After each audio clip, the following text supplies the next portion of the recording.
This is the Boston Celtics newsfeed on CLNS. Today is Wednesday, November 22nd, 2017.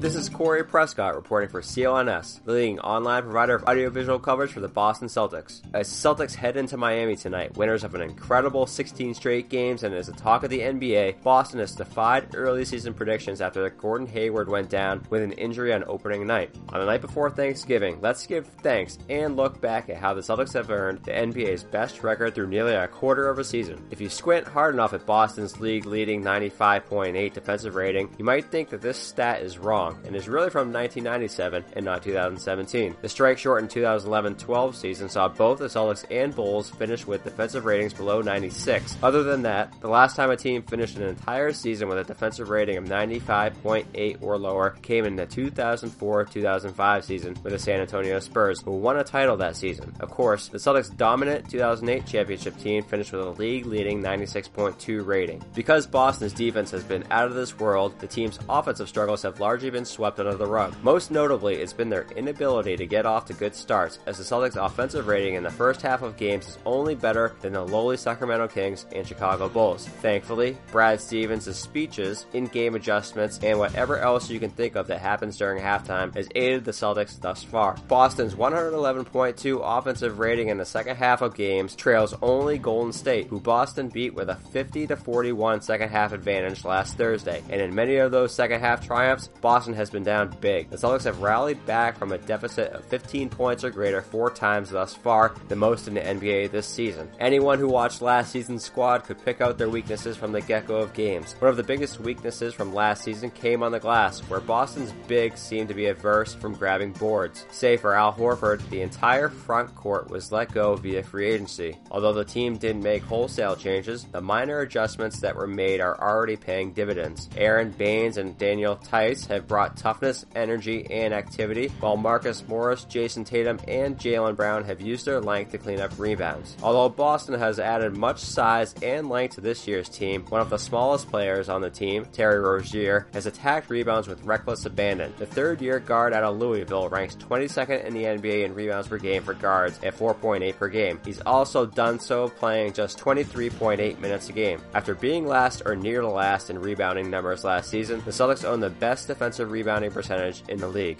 What makes the Hayward injury and the aftermath of it so amazing is that the Celtics' depth is still very much intact. In fact, it's now an asset. Despite losing the NBA's biggest free agent acquisition to injury, the Celtics have used 11 players to their advantage. Even Jabari Bird, Abdul Nader, and Gershon Yabusele have contributed sparingly. The aforementioned Tice and Baines have added a new dimension to the front court. Rozier continues to develop, while Marcus Smart somehow continues to be an impact player despite shooting 27% from the field in a contract year. Out of players with 300 or more minutes, Smart is 6th in the NBA in net rating and 2nd in defensive rating. The chiseled from stone rookie out of SMU, Semi Ojeleye, has brought a willingness and ability to defend everyone from LeBron James and Carmelo Anthony to Giannis Antetokounmpo and Kristaps Porzingis. Plus, brought in for point guard depth initially, 25-year-old Shane Larkin has played well when asked. Although he's played intermittently thus far, Larkin helped save the Celtics in Philly with 10 huge points in Boston's first win of this streak, and when Kyrie Irving went down on Friday, November 10th against Charlotte, Larkin seized the opportunity to the tune of 16 points in 17 minutes. Because Brad Stevens has put this young group in difficult situations to begin the season, he's hoping that it will lead to full-on confidence come playoff time.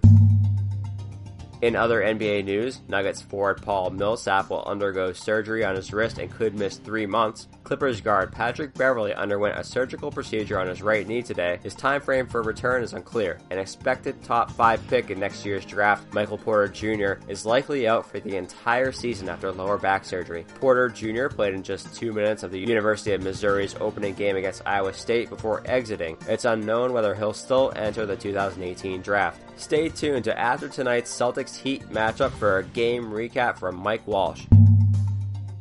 Listen up, Hoop fans. Basketball season is back, and now that your favorite hardwood heroes have returned to action, it's time for you to put your fantasy knowledge to the test to win huge cash prizes every night playing one-day fantasy basketball at DraftKings.com. At DraftKings, there are so many ways to play. You can choose from public contests with huge cash prizes or private contests where you can compete against your friends. They've even got beginner and casual contests where you play alongside people of similar skill. And of course, the best part, you get to draft a brand new team each day. Huge cash prizes and bragging rights await only at DraftKings. Use code CLNS at DraftKings.com to play free with your first deposit for your share of $10,000 in total prizes tonight. Don't wait. Use code CLNS at DraftKings.com now to choose your lineup. That's code CLNS only at DraftKings.com. The game inside the game. Minimum $5 deposit required. Eligibility restrictions apply. See DraftKings.com for details. Be sure to subscribe to the Celtics newsfeed both on iTunes and Stitcher, as well as the CLNS mobile podcast app. For CLNS Media,